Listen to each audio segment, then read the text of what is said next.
Who do you think would be the best or the worst in a real-life disaster situation?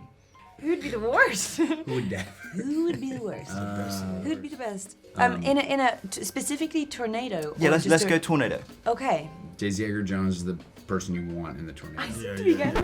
Are you saying who's the worst of the three of us? Yeah. Do not split up this group. That's so cruel. We came into this thing together. We're gonna leave together. We are gonna cause division. Don't do this. Yeah, there we go. We're Well, sticking that's together. We're sticking together. We're a in good this. team. But Daisy would be the one you want to venture. Right. Thank Yeah. you very much. Yeah. It's like, well, I would have you. And Anthony would be the one you don't know. Kidding. Yeah. All right, here we go.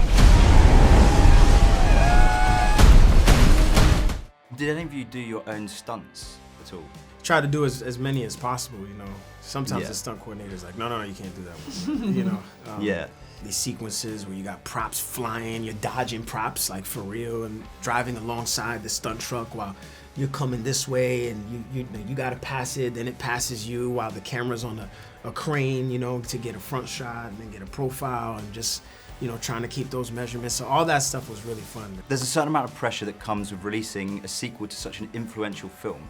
Have any of you felt that at all? Pressure? I don't know. I don't know if I'd say pressure. I think the best part about this movie is this is like a big summer blockbuster, and the people around this. So you have Steven Spielberg and Frank Marshall, who are like two of the godfathers of the modern blockbuster, and you have every department head around who's like amazing with visual effects and special effects and stunts, and then you have an incredible cast who I think is like the most exciting ensemble cast like out there.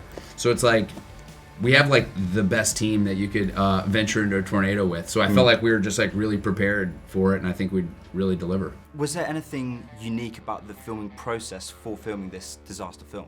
We were in Oklahoma in the summer, again in the middle of, you know, tornado season. It would be blue skies, and then suddenly like these crazy clouds would come and an entire set would be blown away by actual wind. And then we would have to like rebuild it to then blow it away on camera. So yeah, it was wild. I mean, we had tornadoes, you know, touch down while we were filming. It was kind of amazing to really be there, and we felt really immersed in the film. Filming an intense action movie, has it compared to any other previous roles you've been in? Maybe Spy Kids 3D? This movie has so much in common with Spy Kids 3D. I can imagine. I never realized how much all the research that I did on Spy Kids 3D. I'm really just playing the long-fingered boy Spy Kids 3D in this. Really, this is the sequel to Spy Kids. This is Spy Kids 40. Spy Kids 40. Yeah. If you feel it, Jason! I said if you feel it, Jason! I've seen a few clips where you talk about how you were working alongside real professional storm chasers on set. What was it like to work alongside these professionals? I felt so lucky that we got to be so immersed in their world, and we made friends with a bunch of chasers. We're all on a text thread, so it really helped inform the film. I mean, this is a real community, and they chase all the time. We could call ourselves chasers now. Yeah. Maybe. Probably not. Nah, man. No.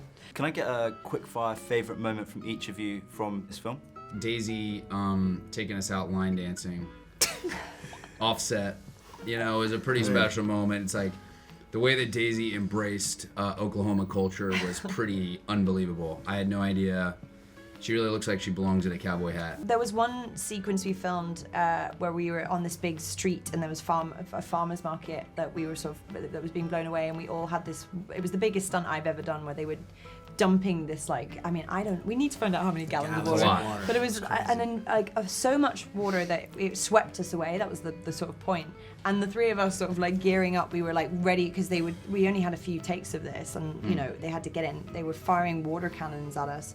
Counting Just it all down. on the floor on the mats, We're like just waiting. Like And it's the fine. gates of Oh my just God. really high gates, and they're about to just Drop this. Yeah. That was like the That was biggest intense. thrill. I remember my heart being so fast and thinking like, oh my God, we have to. And they were like dragging us on wires so that we would be swept away. Finding out that Daisy has a beautiful singing voice. Aww.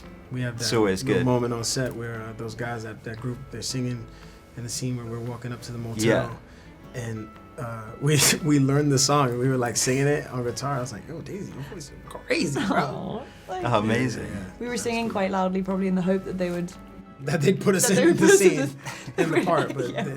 We didn't make it. So we didn't make it. So maybe a future musical with the two of you then? I know you've got some history with musicals. Like that, maybe, right? That'd be crazy. The Twisters That'd be fun. musical? That'd be wicked. Twisters, the musical. Twisters the musical. There you my go, that's God. the next big thing. Come on. Amazing. See Twisters July 17th in theaters. Like and subscribe to VT now.